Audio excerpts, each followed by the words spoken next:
Hola, ¿cómo están? En este nuevo módulo, dentro del curso de juicio ejecutivo, analizaremos el cumplimiento de la sentencia. Ya hemos transitado desde la preparación de acción ejecutiva, los requisitos del juicio ejecutivo, la intimación de pago, la citación para oponer excepciones, un resumen de ambos procedimientos, medidas cautelares anómalas que encontramos en la casuística de los juicios ejecutivos o en la preparación de acción ejecutiva.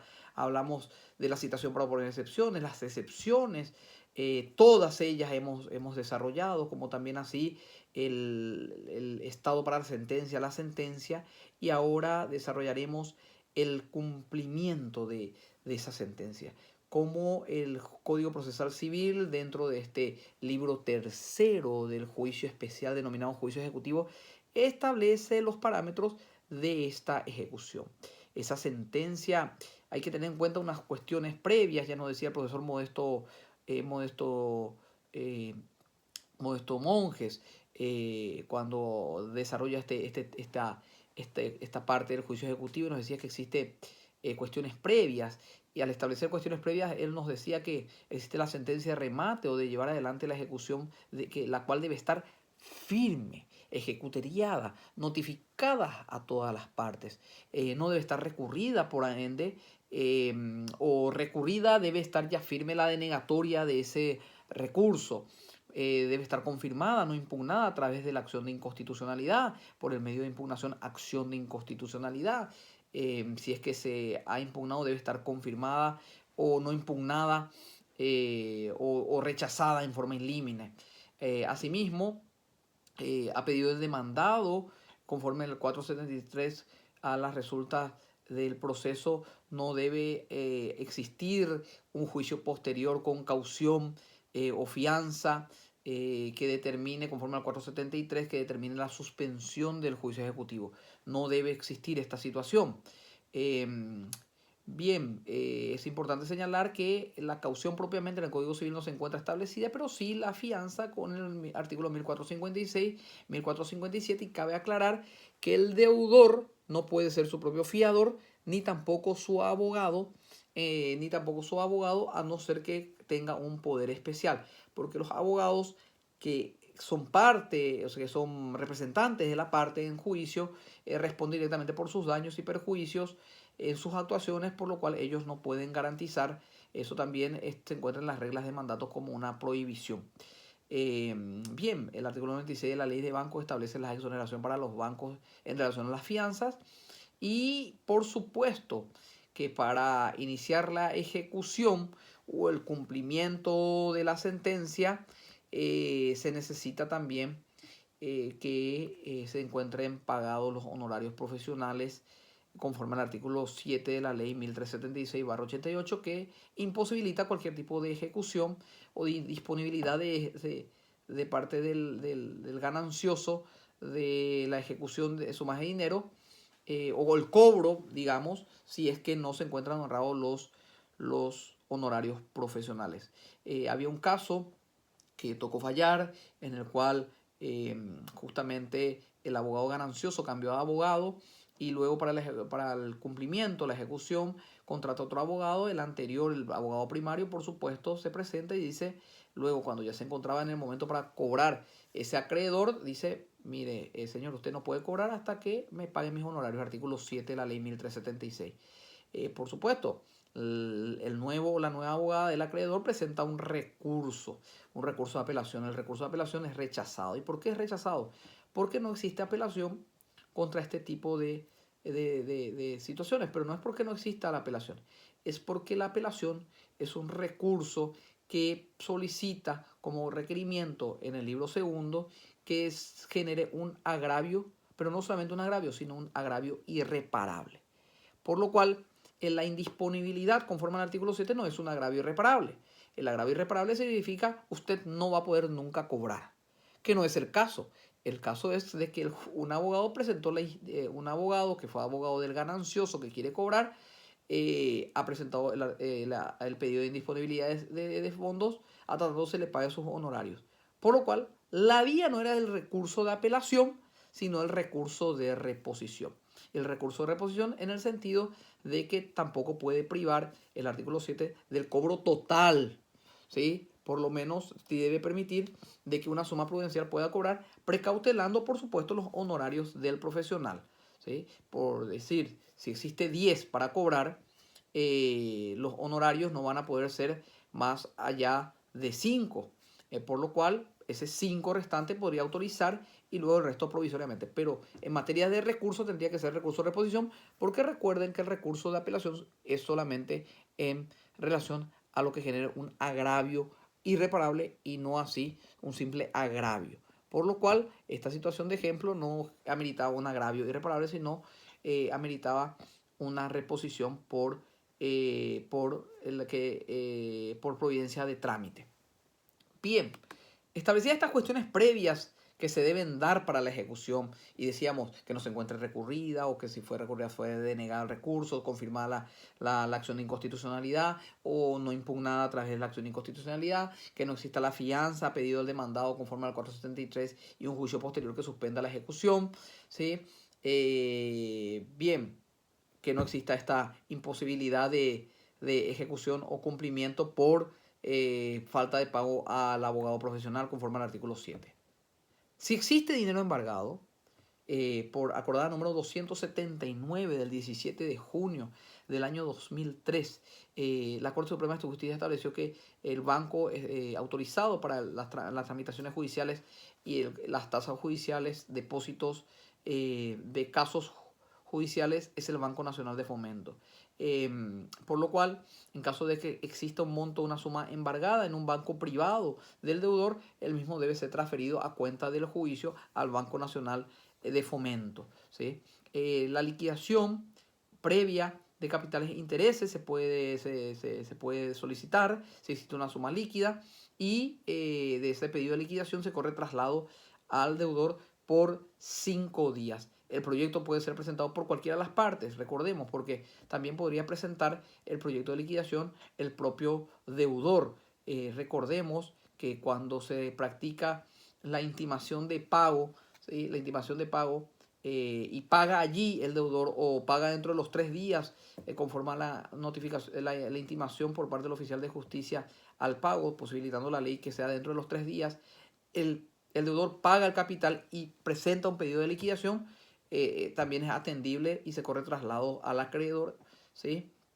Y el acreedor es el que debe de allanarse o poner sus consideraciones para que el juzgado resuelva la liquidación. Una vez firme la resolución de liquidación, el actor puede retirar los fondos depositados. Es importante señalar que el pago al oficial de justicia o el depósito de dinero en el momento de la intimación de pago no significa una exoneración de intereses, costas y gastos, ¿sí? No. El mismo se recibe como capital y luego debe generarse la liquidación correspondiente, Bien, si existen muebles o semovientes, debemos recordar que los muebles son los que pueden ser transportados de un lugar a otro, sea moviéndose o por sí misma, sea que solo se mueva por una fuerza externa o con excepción a las que sean accesorios al inmueble, conforme al artículo 1878 del Código Civil, que rige el derecho civil reales o cosas. También son considerados, conforme al 1879, son considerados muebles, las piedras, metales, construcciones provisionales o tesoros, las monedas, construcciones, escombros, instrumentos públicos privados de coste la adquisición de derechos personales de crédito. Porque recordemos que cosa es todo objeto material susceptible de tener valor y también lo son las cosas inmateriales, por los créditos, derechos personales, ¿sí? Entonces debemos tener en cuenta que así establece el Código Civil al determinar qué son las cosas. Ahora bien, no son bienes muebles las cosas muebles que se encuentran realmente inmovilizadas por la adhesión física. Eso lo debe saber el oficial de justicia también al realizar el embargo. Tiene que tener en cuenta esas limitaciones. Bien, la subasta de muebles se realiza sin base de venta al contado. Los rematadores son designados por el juez con la asistencia de la oficina asignada por la Corte Suprema, que es garantía constitucional. El juez dicta la posibilidad de que la Oficina de Garantías Constitucionales designe al rematador, lo cual se hace en forma electrónica y comunica quién es el rematador sorteado a los efectos de llevar la subasta en ese juicio. El remate debe hacerse por la tarde en la Secretaría del Juzgado con presencia del actuario. El mismo debe tener la publicación correspondiente. La intimación para informar sobre la prenda o embargos que se llegue a realizar le debe notificar al deudor. En caso que él mismo no lo haga, el juzgado ordenará el informe de las condiciones de dominio para tener conocimiento, toma de razón de las prendas o embargos que tengan el bien mueble, debido a que la ley exige a que para los remates, existiendo embargos, deben ser comunicados a los juzgados donde existan esos embargos, y haber prenda de hipoteca deben ser comunicados a los sujetos que podría perjudicar en el caso de no hacerlo. Bien, se le solicita también, en caso de ser la subasta de muebles, se le solicita al deudor que presente esos bienes. En caso de que no lo haga, se puede ordenar el secuestro y el responsable es el depositario judicial que pone a disposición del juzgado. Debemos entender que el secuestro y el depósito es del juzgado, pero el juez encarga, está a cargo del juzgado, pero él encarga esa administración, esa guarda a una persona, sea el rematador en algún lugar, al deudor o al acreedor, de acuerdo a cómo se llegue a dar la situación del caso puntual. Pero el juez debe de secuestrar, en caso de que el deudor no lo presente de forma voluntaria, a los efectos de que la persona que le interesa participar del remate lo pueda ver y supervisar esos bienes muebles. Las condiciones de dominio para los bienes registrables, automotores, buques, aeronaves, eso es importante, pero aquí hay que dar un detalle tanto en los muebles y ya adelantando sobre los inmuebles. Si bien es cierto, las condiciones de dominio se pueden dar de dos maneras. Uno es cuando el juez necesita el informe de cómo están las condiciones de dominio. Pero en el momento de que se fija la fecha para el remate, para la subasta, no se puede pedir un informe, se debe pedir el certificado de condición de dominio. ¿Y cuál es la diferencia entre el informe y el certificado de condición de dominio? Seamos claros, el informe no bloquea el bien registrable. El informe no bloquea el bien registrable. Sí bloquea el certificado de condiciones de dominio. Informe de condiciones de dominio es una cosa, certificado de condiciones de dominio es otra cosa. El informe no bloquea, el certificado sí bloquea. ¿Y por qué es importante esto? Porque supongamos que el mueble, oyendo ya adelantándonos, el inmueble, uno pide solamente el informe. El juzgado pide el informe y ya se va a rematar con fecha de remate. Ese bien no se encuentra bloqueado, por lo cual pueden entrar otros embargos. ¿Y qué ocurre? La ley exige que todos los embargantes sean notificados de esta subasta para poder hacer valer sus créditos. ¿Sí? Porque es el único momento que pueden hacer valer sus créditos, a no ser que sean embargos privilegiados que puedan hacerlo valer con tercería de mejor derecho luego de que exista un monto en el remate, ¿no es cierto? Pero esos son con créditos privilegiados cuando tienen embargos con preferencia, ¿verdad? Pero hay que tener en cuenta, reitero, de que el informe de condición de dominio no bloquea el inmueble o el bien registrable, perdón, mueble o inmueble. El certificado sí bloquea. Por lo cual, para el remate, dentro de esos 30 días entre recabar el informe y realizar el remate y posterior, o la subasta, debe despedirse la certificación de condiciones de dominio, no el informe, porque el informe no bloquea. Se debe citar a los acreedores prendarios y comunicar a los jueces embargantes de qué fecha se va a realizar y en qué lugar, en qué juzgado, en qué juicio se va a realizar esta subasta. Los avisos deben ser publicados durante 3 días con anticipación de 5. O sea, tiene que ser día 1, 2, 3 publicaciones y luego 1, 2, 3, 4, 5. Sexto día se realiza la subasta en sí, ¿sí? Entonces hay que tener en cuenta, debe ser 3 días de publicación y luego 5 días antes del practicamiento de la subasta. Debe contener la identificación de los bienes puntualmente que van a ser objeto de subasta, el lugar donde se encuentran estos bienes para que las personas puedan ir a verificar, ver de su interés si es que le gusta o no le gusta para poder ir a hacer postores en esa subasta. Se puede contratar publicaciones adicionales porque la idea es que más postores estén para quitar mayor provecho en suma líquida de ese bien en la subasta del remate. Los bienes deben ser entregados después de la aprobación del remate inmediatamente a los adjudicados. En caso de subastas de inmuebles, debemos de tener en cuenta que el 1874 establece que son inmuebles por naturaleza, las cosas que se encuentran por sí inmovilizadas, como el suelo, todas las partes sólidas y fluidas que forman su superficie, y profundidad con todo lo que está incorporado al suelo de manera orgánica y todo lo que se encuentra bajo el suelo sin el hecho del hombre. Bien, entonces sabemos lo que es un inmueble, podemos citar el 1875-1876. Bien, para la subasta de inmuebles se solicitan las condiciones de dominio del registro público para conocer los gravámenes y embargos, intimación para presentar los títulos al deudor, en caso de que, con apercibimiento, en caso de que él no lo traiga, el juez ordenará que de registro público se traigan las copias de los títulos. Deben ser citados obligatoriamente los acreedores hipotecarios. El 2402 del Código Civil 2402 nos dice del Código Civil, nos da esta obligación diciendo: la hipoteca se extinguirá también cuando el inmueble fuese enajenado en remate judicial, con la citación de los acreedores hipotecarios, toda vez que aprobada la subasta, los adjudicatarios consignaren judicialmente el precio de venta del privilegio subsistirá sobre este. O sea, para que subsista la hipoteca, estos acreedores debieron ser notificados y presentándose en la subasta correspondiente, por lo cual es obligatorio que el juez cite a los acreedores hipotecarios. La comunicación a los jueces embargantes, existiendo embargos por la propiedad, el juzgado debe de notificar a los jueces embargantes, identificando por supuesto cuáles son los juicios en el cual él dictó los embargos correspondientes. La base de venta es el valor fiscal, ¿sí? La base de venta es el valor fiscal. Con ese valor empieza a hacerse se inician los postores a dar montos.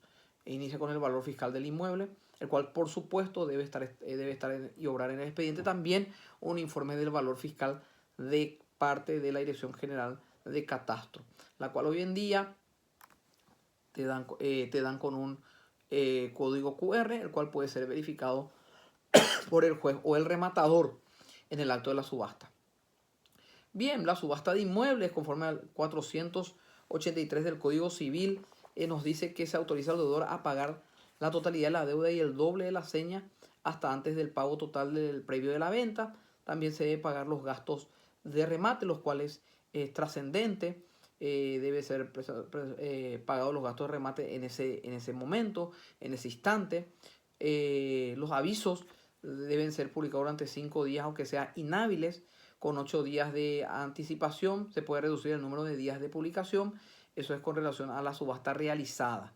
Los avisos deben contener los datos del inmueble, condiciones de venta, montos de expensa, ocupación y deuda, ¿sí? Deben contener todos los datos del inmueble, las condiciones de venta, la ocupación, deudas que posee, todos los embargos, las deudas que posee o grava ese inmueble deben contar y debe estar expresado en ese aviso de publicación. Que como hablábamos, para los bienes muebles tiene un plazo de publicación menor, por supuesto, y para los juicios subasta, perdón, las subastas de inmuebles deben ser de 5 días de publicación, por más que sean inhábiles. Bien, ¿qué ocurre cuando se realiza la subasta y no existen postores? No existe postor. El ejecutante, el actor, acreedor, puede pedir, esto nos enseña también el profesor Modesto Monjes, puede pedir un nuevo remate con reducción de la base de venta de un 25%. Un nuevo remate. Casco Pagano en alguna conversación me había dicho de que él decía de que esto sí puede ser modificado en algún momento y él estaría de acuerdo en nuestro código estableciendo de que el nuevo remate sea en forma inmediata, no con una publicación posterior de vuelta, porque eso eroga muchos gastos, lleva tiempo y es pasible de todo tipo de incidentes que se ven en este tipo de juicios, estados del juicio, ¿verdad? Pero tenemos así, el ejecutante puede pedir un nuevo remate con reducción de la base de venta en un 25%, la adjudicación por las 2/3 partes de la base de venta, él puede pedir la adjudicación, el ejecutante puede pedir la adjudicación conforme al crédito que él tiene, la venta sin base de venta, o sea, la venta sin base en el caso de que no haya postores en un segundo remate, o sea, primer remate no hay postores, el ejecutante pide un nuevo remate con una reducción una reducción en la base de venta de 25%, y si no hay postores pide en el siguiente que no haya base de venta en ese remate, a no ser que él mismo se adjudique por las 2/3 partes de la base de venta el propio acreedor ejecutante. ¿Hay obligaciones para el comprador? Sí, hay obligaciones para el comprador, que es pagar en el acto de remate los gastos de remate. ¿Cuáles son estos? Es la comisión del rematador, que es el 2% sobre del rematador, la comisión del 2% sobre el valor del crédito, costos de las publicaciones, según factura, la factura de los diarios. Entonces se establece allí la factura de los diarios, eso debe pagar el comprador, debe pagar la retribución para el actuario, que son 4 jornales mínimos por abrir el acto y hacer el cierre y dar fe de todo lo que se ha realizado. Debe pagar aparte de ello la seña del 10%, la seña del 10% del precio de venta, el 10% de seña del precio de venta. Los pagos se pueden realizar en cheque bajo responsabilidad del rematador. Es responsabilidad del rematador el de recibir el cheque. También esto es importante, el comprador debe de denunciar su domicilio, debe denunciar el domicilio a los efectos del juicio, su domicilio conforme al artículo 48, el domicilio procesal. ¿Por qué? Porque él está formando parte del juicio y tiene cargas de estos gastos, y aparte el pagar todo el precio de venta y luego realizar el trámite de la inscripción. Bien, por lo cual al salir adjudicado debe de denunciar domicilio procesal con el apercibimiento de no hacerlo, de operar el artículo 48, que es la constitución del domicilio en la Secretaría del Juzgado. A ver, es importante una situación que no está en el código, pero se puede llegar a dar en la práctica, como desde la función de los registros públicos y los funcionamientos de los tribunales, sobre todo los no electrónicos, no son en igual magnitud por las demandas y por las prioridades de cada una de estos estamentos. Si bien es cierto, al establecerse el plazo, al fijarse el plazo para el remate, el rematador, ya teniendo los documentos, el informe de dominio, conociendo los juzgados embargados, pide al juez de que solicita registros públicos el certificado de condición de dominio a los efectos de bloquear el inmueble y que no van a entrar más embargos. Bien, esa situación, por supuesto, tiene un plazo de validez de 30 días. ¿Qué ocurre si el remate es en el día 25? Luego le queda 5 días de bloqueo y sabemos que en 5 días no se realiza la escrituración. Y recién tenemos el informe del rematador, sale una resolución de la aprobación del remate por parte del juez, luego la adjudicación correspondiente, en el cual se tiene que designar una escribana. La escribana quiere pedir de vuelta las condiciones de dominio. ¿Cómo va a pedir las condiciones de dominio si es que por ahí el juez se le ocurre volver a bloquear el inmueble? No puede bloquear el inmueble, pero puede entrar otro embargo ya para levantar posterior al remate. Por lo cual, la recomendación es que en el momento de que se adjudica el bien subastado, el comprador en ese acto solicite, en el acta del actuario, solicite que el juzgado inscriba preventivamente esa compra por subasta, esa adjudicación, ¿sí? O podría ser el juez en el momento de que aprueba la subasta, porque dentro de los terceros días presenta el rematador el informe, ¿sí? Más el informe que ya se encuentra allí del actuario. El juez debe dictar inmediatamente la resolución de aprobación del remate si no existen los incidentes de ningún tipo y adjudicar el bien. Y allí viene la recomendación: inscribir preventivamente esa adjudicación. ¿Por qué?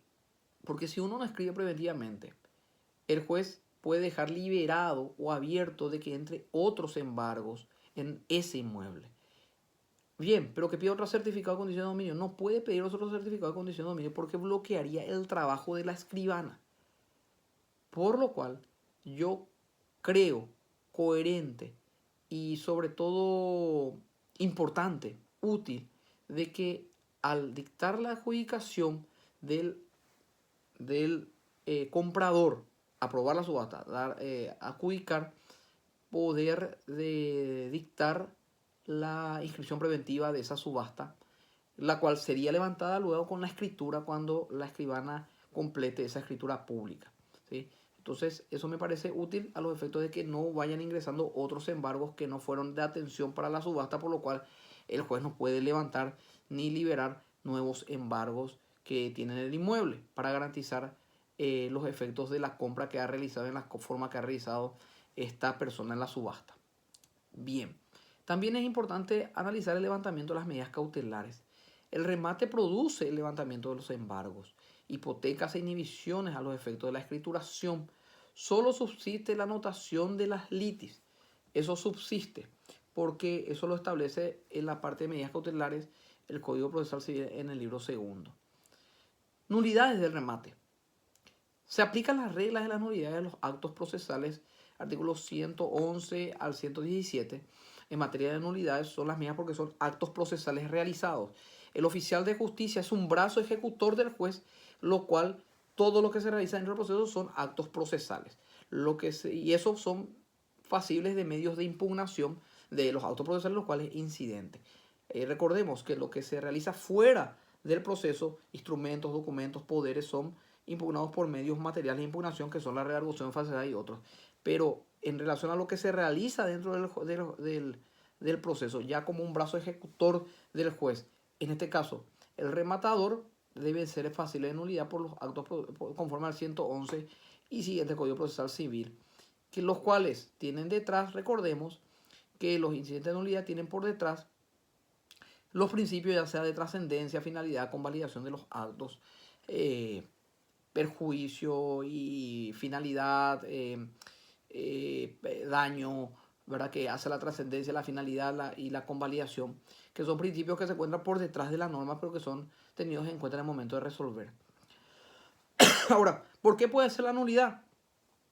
Y bien, las nulidades se podrían dar por no cumplir todas las formalidades, ¿sí? ¿Y cuáles son las formalidades? El horario en que se debe realizar un horario inhábil se realizó el acto, el actuario, el rematador no estuvieron presentes, no se cumplieron con los plazos de publicación o la publicación propia como establece la ley, esos plazos que deben ser entre la publicación y el remate no se cumplieron.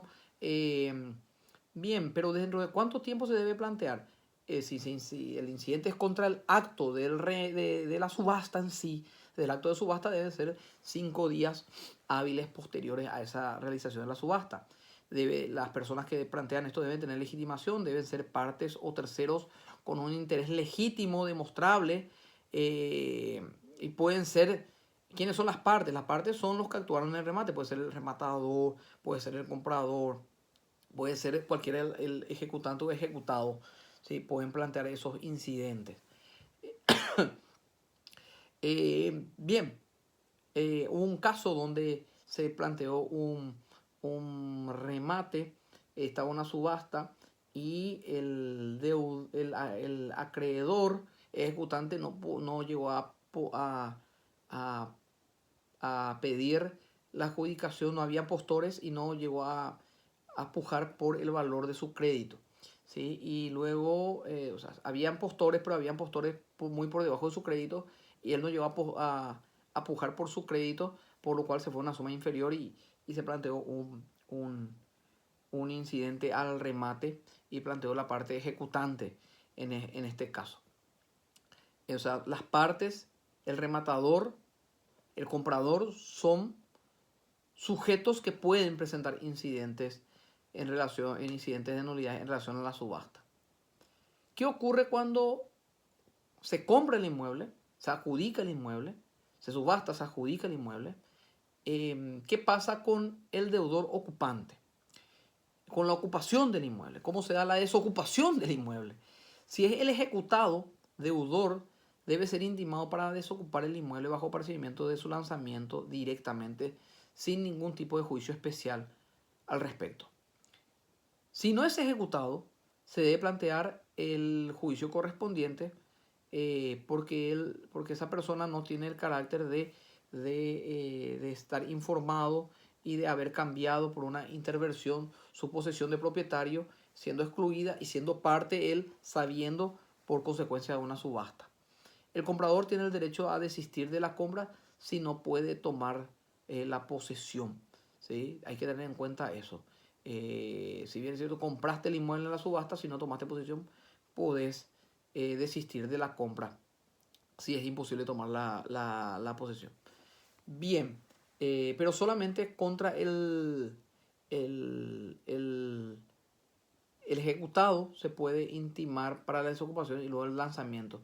La jurisprudencia y la práctica también ha posibilitado de que todos sus dependientes o familiares que ingresaron por medio de él, por ejemplo, Juan, ese ejecutado se remata su inmueble, se subasta su inmueble, pierde su inmueble, es notificado para desocupar y el desahucio del lanzamiento es para él y para todas las personas que ingresaron con él, o sea, su familia, su esposa, sus hijos y sus dependientes. Tiene las mismas consecuencias de un desahucio en el juicio de desalojo, ¿sí? Bien, veríamos la liquidación. La liquidación debe ser presentada dentro de los 5 días contados desde la aprobación del remate. Se aprobó el remate, ¿sí? O se pagó el precio, se pagó el precio y de allí en adelante uno tiene 5 días para presentar la liquidación. Después de la liquidación, se puede pagar al acreedor después de la liquidación.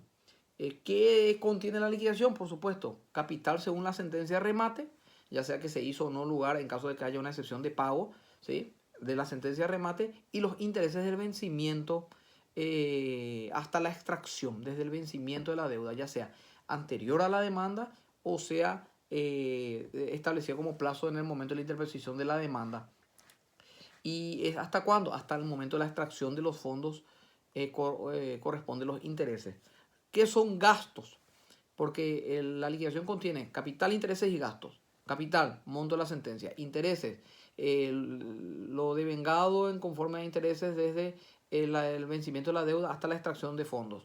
Gastos,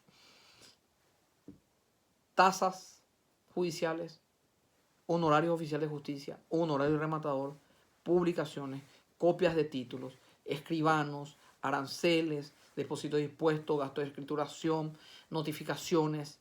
Todo eso implica los gastos que deben contener la liquidación.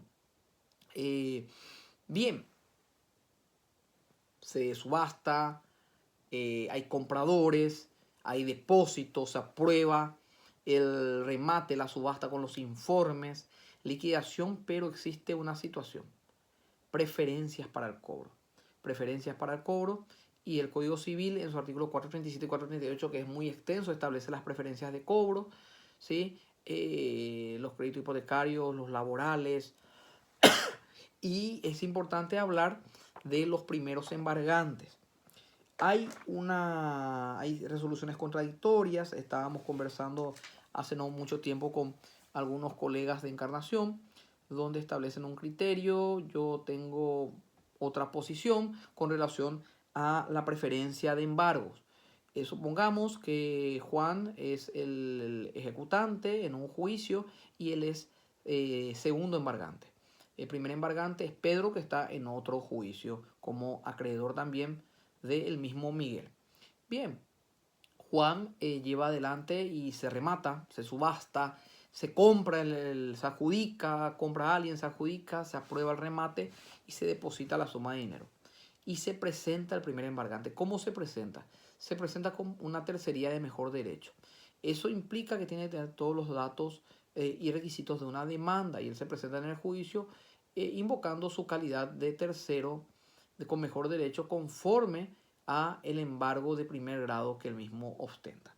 El 502 nos dice del Código Procesal Civil de este libro tercero en relación a los juicios ejecutivos, nos dice, mientras el ejecutante no esté totalmente pagado, las sumas depositadas no podrán aplicarse a otro destino, salvo que se trate de las costas de la ejecución o del pago de otro acreedor preferente o privilegiado. ¿Sí? Bien, el problema está aquí. ¿Qué es lo que hay que pagar? Hay que pagar todos los gastos del juicio de Pedro, que es primer embargante, o solamente el monto ejecutado, o el monto embargado, mejor dicho, el monto embargado por Pedro. Según me comentaron, yo no he visto el Tribunal de Apelaciones, no sé cuál de ellos, en encarnación, tiene la posición de que el primer embargante cobra su capital, es pasible de que presente su liquidación y debe cobrar todo el crédito para luego que el segundo embargante, en este caso ejecutante, Juan, pueda pueda disponer de ese dinero. Yo no creo que sea así. Yo creo de que el primer embargante tiene privilegios, si es así, como tercero de mejor derecho, por supuesto, pero tiene privilegio hasta la suma de embargo, la suma que fue embargada, ¿sí? No otro monto.